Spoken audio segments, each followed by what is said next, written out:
Pace e bene, saudara-saudari yang terkasih dalam Kristus. Pada hari ini, hari Minggu biasa, pekan ke-25. Bacaan-bacaan mengajak kita untuk menghidupi panggilan kita sebagai orang yang memiliki pengharapan Kristiani. Dalam rahmat tahun jubileum ini, kita diingatkan bahwasannya pengharapan itu tidak mengecewakan. Spes non confundit.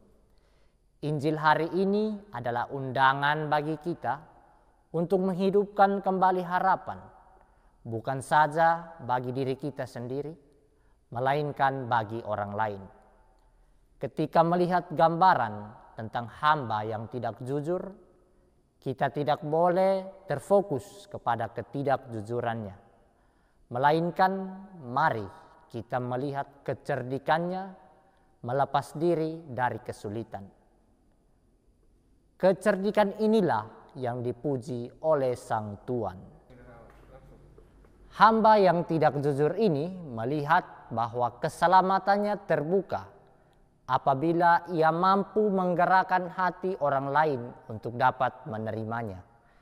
Ia kemudian menemukan bahwa dengan memberi pengharapan bagi orang lain, dengan mengurangi hutang sesamanya, ia sendiri akan memperoleh keselamatan. Inilah tanda bahwa pengharapan itu tidak mengecewakan.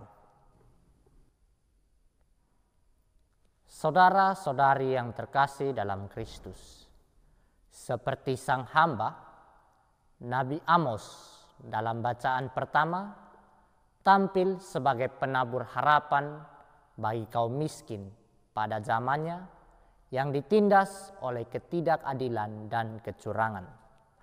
Amos tampil sebagai pembela kaum miskin.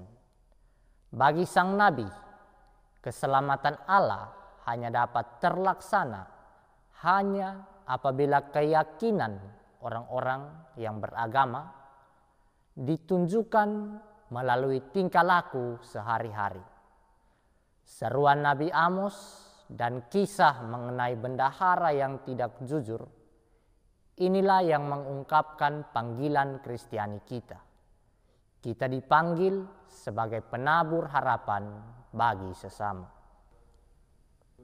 Saudara-saudari yang terkasih dalam Kristus, sebagai penabur harapan, kita diingatkan oleh Rasul Paulus dalam bacaan kedua untuk selalu memohon terlebih dahulu melalui doa-doa kita kepada Allah, sumber pengharapan dan juru selamat, agar kedamaian dan kebaikanlah yang kelak menjadi buah pengharapan Kristiani. Di tengah situasi dunia yang semakin individualistis dengan perkembangan ilmu pengetahuan, teknologi, dan komunikasi yang semakin pesat, kita sebagai orang Kristiani melalui Injil hari ini diajak untuk mewujudkan semangat pengharapan Kristiani.